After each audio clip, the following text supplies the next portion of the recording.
Higit naman sa 20 milyong pisong ilegal na droga na kumpiska, 8 drug personalities arestado rin sa isang linggong anti-drug operation sa Cordillera.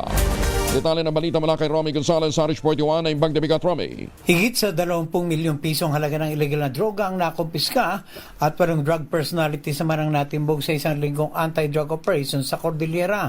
Nagpatupad ng 17 operation ang mga anti-illegal drug operatives ng Police Regional Office Cordillera sa lalawigan ng Kalinga at Benguet na humantong sa pagkakasamsam ng 72,750 fully grown marijuana plants, 1,700 marijuana seedlings, 12.27 gramo ng tuyong daon ng marijuana at 160.79 na gramo ng shabu na may kabong halaga na 20,954,204 pesos.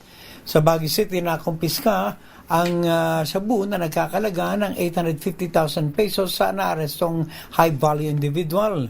Inaresto naman ng Abra PNP ang isang high-value individual na nahulihan ng halos 82,000 pisong halaga ng shabu.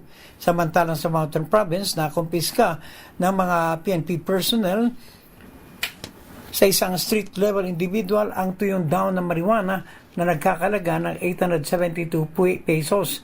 Pinuri naman ng pamunuan ng Cordillera PNP ang matagumpay na operasyon na patunay ng kanilang hangarin tuluyang mapuksa ang ilegal na droga sa Cordillera. Ito si RH 41 Romy Gonzalez para sa DZRH. Una sa Pilipinas, una sa Pilipino.